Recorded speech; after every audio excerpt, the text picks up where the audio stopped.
देखिएगा यहाँ पर एक समचतुर्भुज है इस तरीके से, ठीक है।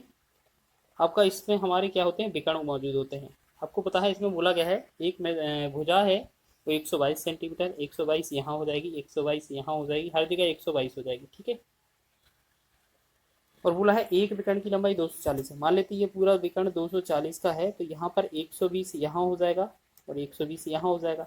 अब देखिएगा इनकी एक प्रॉपर्टी होती है, इनके जो बीच में जो प्रतिच्छेद होते हैं यहाँ पर बिंदु ऊपर, यहाँ पर हर जगह क्या है 90 डिग्री का कोण बनता है। तो हमारा ये हमारा ट्रिपलेट बन जाती है 122 और यहाँ 20 और यहाँ क्या बनेगा, तो आपको याद रखना है यहाँ पर आएगा आपका 22। तो 22 ही ट्रिपलेट बनती है। आप पाइथागोरस प्रमेय लगाकर सॉल्व कर सकते हैं कि 122 स्क्वायर, 122 का होल स्क्वायर माइनस 120 का होल स्क्वायर जो बनेगा।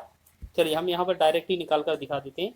यहाँ पर जो वैल्यू आएगी इतना सा, ये वाला जो एक्स मान लेते हैं, तो इसे कैसे करेंगे 122 का स्क्वायर माइनस 120 का स्क्वायर, ठीक है। तो इसे कितना करेंगे 14,484 कर देंगे। और इसे कितना करेंगे, ये अंडरवुड के अंदर रहेगा, याद रखेंगे, ठीक है। और इसे करेंगे तो ये 14,000 हो जाएगा, ठीक है, 14,400 हो जाएगा।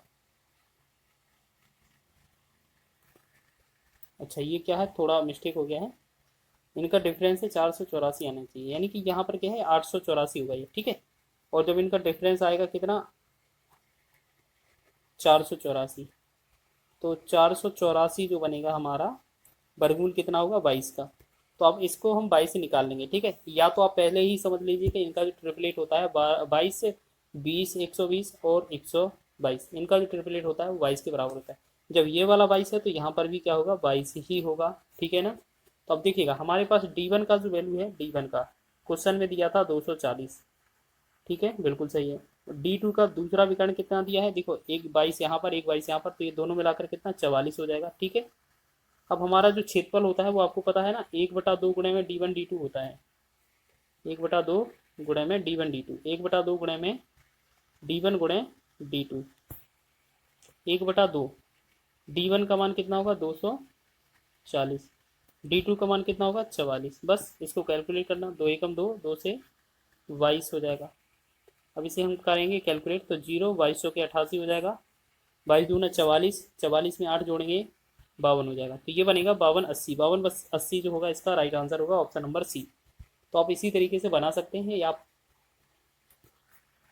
नेक्स्ट क्वेश्चन देखेंगे, बहुत ही आसान है। एक समचतुर्भुज का क्षेत्रफल ज्ञात कीजिए जिसके विकर्णों की लंबाइयाँ 48 मीटर और 64 मीटर है। मतलब अब डायरेक्ट ही क्वेश्चन पूछा गया है कैसे, कि आपका जो D1 का वैल्यू है वो 48 दिया हुआ है, D2 का वैल्यू है वो आपका 64 दिया है, ठीक है, 48 मीटर और 64 मीटर।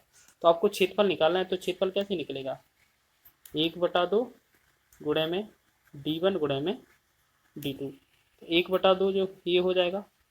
D1 का वैल्यू कितना है 48 है, D2 का वैल्यू कितना है 64। अब इसे डिवाइड करेंगे, 2 एकम 2, 2 से 24 बार जाएगा, 24 से इसे गुणा करेंगे, 24 चौके 96 हो जाएगा, हासिल 9 हो जाएगा, 24 छक्का 144 और 144 में 9 जोड़ेंगे तो 153। तो ये बनेगा हमारा कितना 1536, 1536 जो बनेगा इसका राइट आंसर हो जाएगा ऑप्शन नंबर 20 का सही है, ठीक है। तो इसी तरीके से आप बना रहे हैं सभी क्वेश्चन को आसानी से।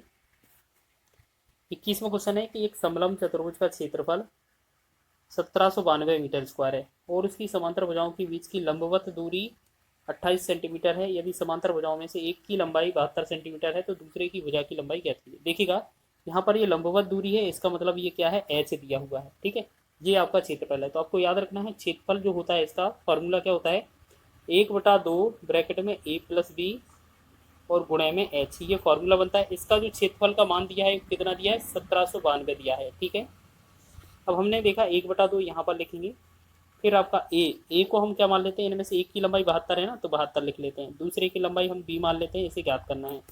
गुणा में एच कितना दिया हुआ है हमारे पास 28, बराबर में ये कितना है 1792, ठीक है। अब इसे हम 2 एकम 2, 2 से भाग करेंगे, 14 दूना 28, 14 से भाग कर देंगे तो यहाँ पर ये क्या हो जाएगा, ये 14 से इसको भी तो कर सकते हैं, 14 एकम 14, तो 14 एकम 14 और 3 39, 14 दूनी 28 और यहाँ कितना हो जाएगा 11, ठीक है, 14 अट्ठे 112, तो ये कितना हो जाएगा 14 अट्ठे 112। तो हमने देखा ये कितना बना हमारा 72 प्लस बी बराबर 72 प्लस बी बराबर कितना बना 128। बस हमें बी का वैल्यू निकालना है। इसमें से हम इसको माइनस कर दें तो 8 में से 2 गया 6, 12 में 7 गया 5, तो बी का जो वैल्यू आएगा वो 56 इसका राइट आंसर बन जाएगा। ठीक है, तो इस तरीके से आप लगा सकते हैं। बस आपको याद रखना है जो समलंब चतुर्भुज का क्षेत्रफल होता है वो होता है 1/2 गुणे में समांतर भुजाओं का योग गुणे ऊंचाई, जिसे हम शॉर्ट में 1/2 ब्रैकेट में a plus B into H लिख सकते हैं। ठीक है, समलंब चतुर्भुज का क्षेत्रफल। ठीक है, चलिए आगे बढ़े नेक्स्ट क्वेश्चन की ओर। नेक्स्ट क्वेश्चन देखिएगा, अब लिखा है एक समांतर चतुर्भुज का क्षेत्रफल 440 सेंटीमीटर स्क्वायर है। यदि इसके एक विकर्ण की लंबाई 20 सेंटीमीटर है तो दूसरे विकर्ण की लंबाई क्या होगी। देखिएगा फॉर्मूला क्या होता है आपको पता है ना, 1/2 गुणे में d1 गुणे में d2, ये क्या है क्षेत्रफल के बराबर, और क्षेत्रफल कितना दिया है 440। ठीक है, तो हम देखेंगे 1/2 गुणे में d1 का वैल्यू मान लेते हैं कितना दिया है विकर्ण 20, और d2 का हमसे पूछा है तो d2 लिख लेंगे बराबर में कितना 440। ये कितना है बराबर में 440। अब 1 2 से 2 20 को काटेंगे 10 बन जाएगा, 10 से 1 0 कट जाएगा, तो d2 का जो वैल्यू आएगा वो कितना आ जाएगा 44।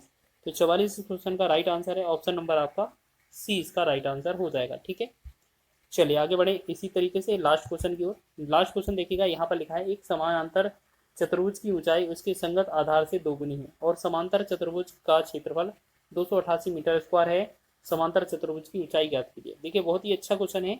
यहाँ पर हम बात करेंगे आधार। आधार क्या है, आधार को हम बी मान लेंगे, बेस मान लेंगे, तो आधार मान लेंगे माना एक्स है, और उसके बाद आपसे बोला है ऊंचाई, ऊंचाई मान लेते हैं एच, एच को कितना बोला गया है 2 गुना बोला गया है। ठीक है, तो ये ऊंचाई है वो संगत आधार के 2 गुना है, तो मतलब ये 2x हो जाएगी। आपको पता है ना क्षेत्रफल, आपको पता है समांतर चतुर्भुज का क्षेत्रफल जो होता है वो आपका क्या होता है आधार गुणा ऊंचाई। आधार गुणा ऊंचाई का मतलब है b गुणा एच बराबर होता है, इसका जो मान दिया है वो 288 दिया हुआ है। ठीक है, अब b गुणा एच यानी कि b का वैल्यू x लिखेंगे, h का वैल्यू 2x लिखेंगे।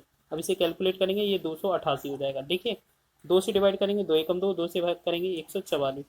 तो हमने देखा यहाँ पर x का x में गुणा करेंगे तो ये बनेगा एक्स स्क्वायर, एक्स स्क्वायर का वैल्यू 144 है, तो यहाँ पर x का वैल्यू क्या आ जाएगा 12। तो आपका x का वैल्यू तो 12 निकल आया। ठीक है, x का वैल्यू 12 निकल आया। तो आप एक बात बताइए, x का वैल्यू 12 आ गया आपका, अगर आपसे अब यहाँ पर b का वैल्यू पूछा जाता तो ये 12 ही आता, लेकिन अगर h का वैल्यू पूछा जाएगा तो 12 दूना 24 हो जाएगा। ठीक, लेकिन हमसे क्वेश्चन में पूछा क्या था ऊंचाई, तो ऊंचाई जो है हमारा यही आंसर होगा 24। ठीक है, 24 इसका राइट आंसर है, ऑप्शन नंबर डी इसका सही है। ये सभी प्रश्न आप देखेंगे